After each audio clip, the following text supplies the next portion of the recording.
Hi, this is Bill Pepoon, Managing Partner with Construction Science, and today we're going to look at delay fragnets.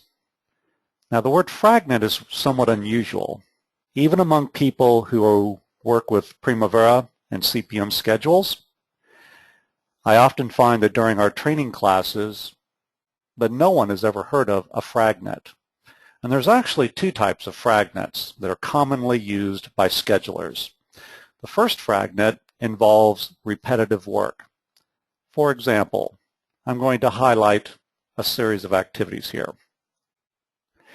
If I have another location where the work is very similar, I could copy this quite easily in Primavera and paste it elsewhere.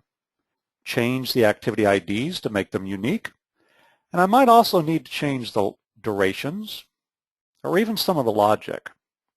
But the important thing is I found a way to reuse some of my logic. And this is a very important trick for schedulers to save time. On almost every project I'm involved with, there's some amount of repetitive work. It might even only be a few activities, but it's something I can reuse. But the fragment we're going to look at today is a true delay fragnet. And fragnet would mean a partial schedule. Just as you see here with southbound, there's only a few activities here that represent the southbound work. So a delay fragnet can be one or just a few activities. It's a subnetwork. So we have the entire schedule, which is the network diagram, and the fragnet is a subnetwork.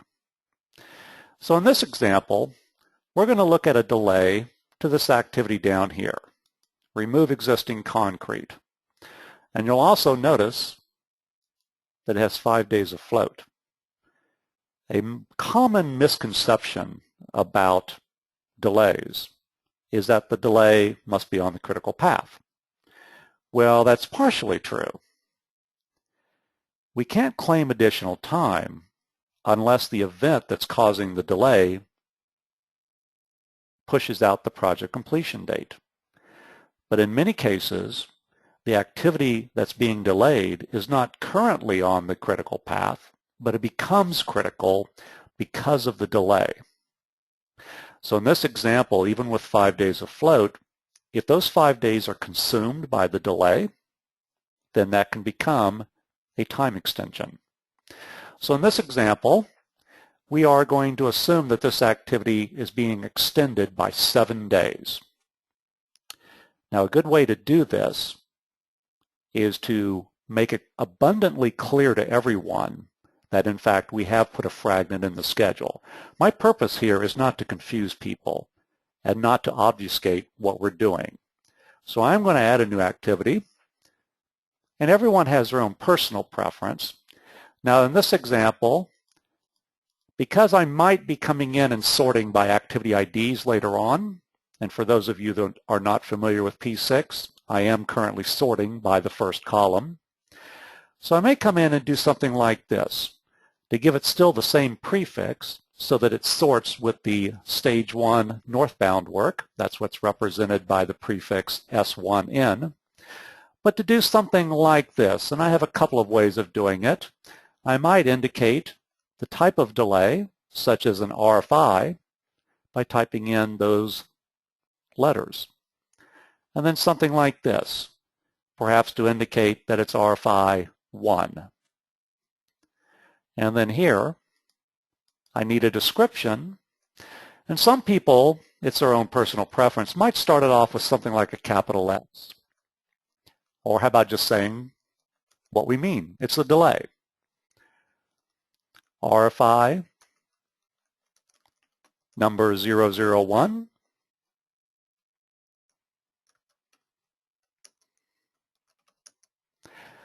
So I'll do something like this, again, because I want everyone to be put on notice that, in fact, I've done something here. I've added an additional activity to the schedule. Now, by default, Primavera threw in 5 days. I'm going to make it 7 days. It's not currently tied to anything. So how do we represent that this is 7 days of additional work? Well, one thing we want to look at is the original activity and what its successors are. So I'm going to bring up the successor menu, and we'll see that the activity that follows the one we're looking at on the screen is in fact this activity right here, 10:15, in the same location. So if I scroll back up here, you can see, well, it's right there. So we want to insert our new activity between this one and its successor, which is activity 10:15. So I'm going to replicate that by doing this. I'm going to highlight this activity, hold down my control key, and I'm going to come up and select as the successor to this activity 10:15. Right-click, link activities. That takes care of the successor. I'm duplicating the successor that follows this activity, and let's make sure we're highlighting the correct one. I'm highlighting this activity because this is where we're adding 7 more days, and we're inserting after this activity this one. And then this one is now tied to the successor of 10:10. It's going into 10:15. Now this activity still needs a predecessor. So to add these 7 days on to the end of these 3 days, highlight this activity. I'm going to hold down the control key, highlight this one, right-click, and we'll go to link activities again. So let's take a look at this activity down here by itself. And I'll have to click off that once. And let's look at the logic. So here's the predecessor coming in. Here's the successor coming out. So we've managed to insert exactly 7 days.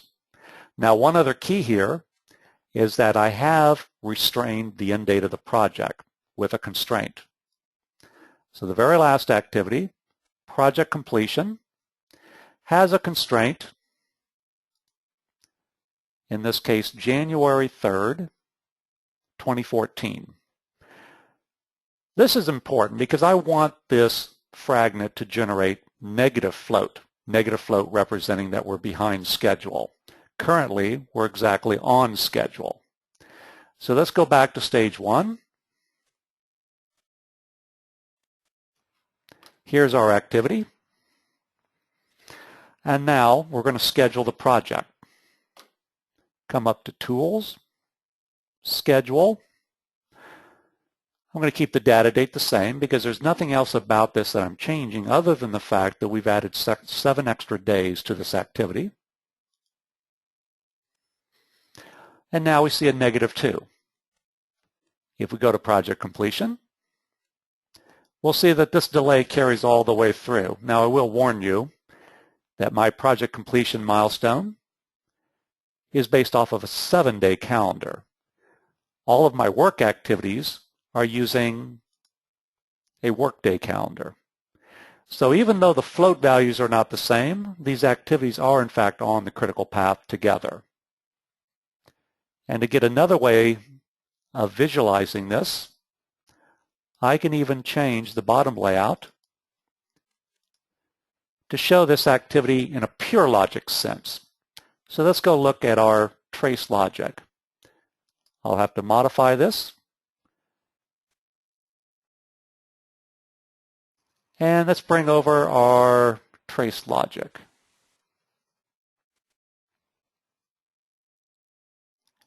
I apologize. We're going to do it this way.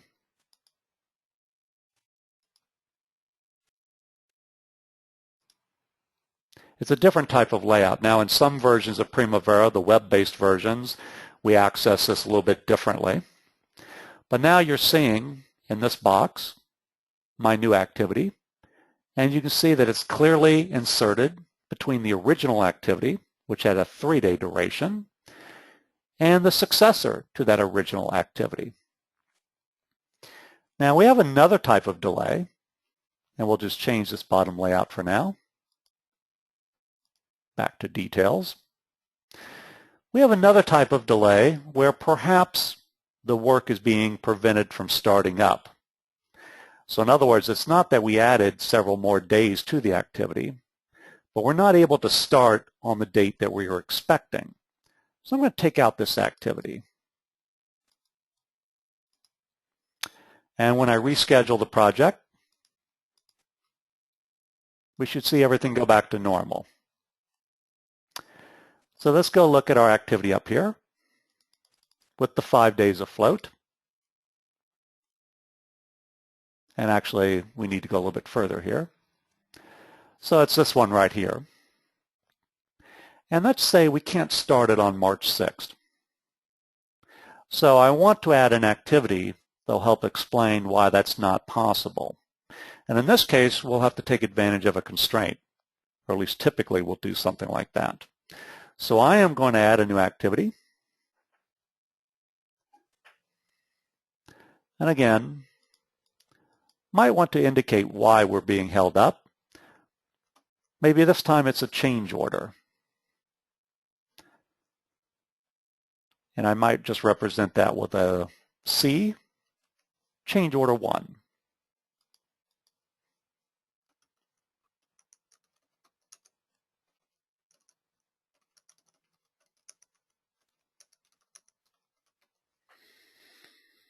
So for whatever reason, we can't start right away. So this activity is going to hold up the start of the one up here. I'm going to hold down the Control key, highlight this one up here, link activities. Now the key here, when we're putting in something like this, an event that's holding up the start of something else, is we might very well need a constraint to indicate when was the change order issued. I'm keeping it real simple here. In some cases, a change order might need to be represented by several activities to indicate that we initially received a proposal, we had to price the proposal, and there might have been discussions and so forth in terms of what we were proposing to do. So in this case, though, I'm just going to say everything's been resolved. We just have this change order. It was issued on March 4th.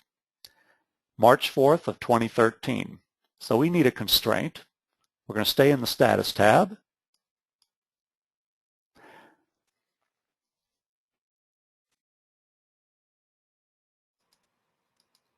And let's come down to our new activity. Let's give it a constraint. I usually use start on in a situation like this. Let's go to 2013, March, and the 4th. So we might have received the change order on March 4th, but we're not able to start right away with the work associated with it. So then I'll need a duration for this.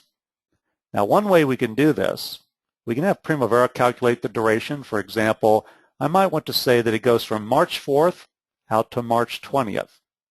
Well, how many working days is that? Rather than keep plugging in different numbers and testing them, I might just want to take advantage of the expected finish. I'll just go into this calendar, jump ahead to March, and pick the 20th. So I'm going to use Primavera's ability to calculate the duration for me, knowing that we're going to start this activity on March 4th. Let's go ahead and schedule the project.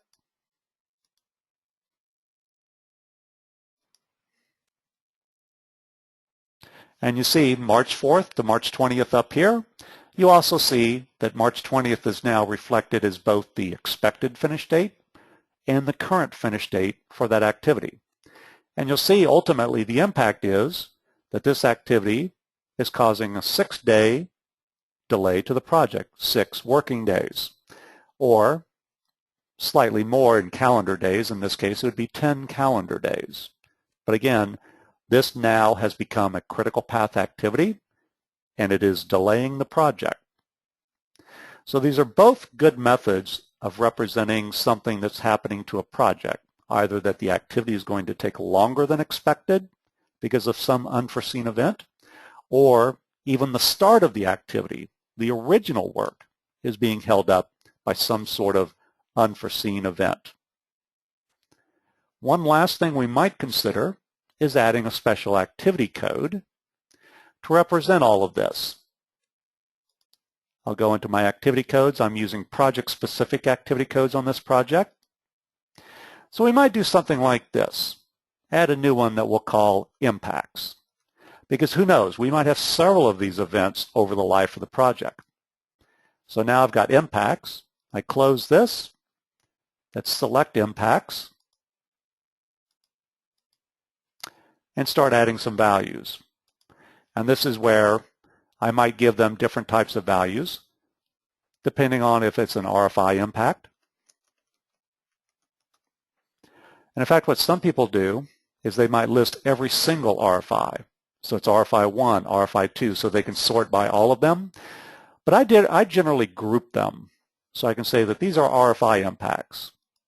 And then I might have another category, CO, for change order impacts, and so forth. And then these values would be associated with those activities. So we close this out, highlight the activity that's additional, and I go over to my codes, and I assign that value. I've got to come over to project codes again because that's what I'm using, and they're down here.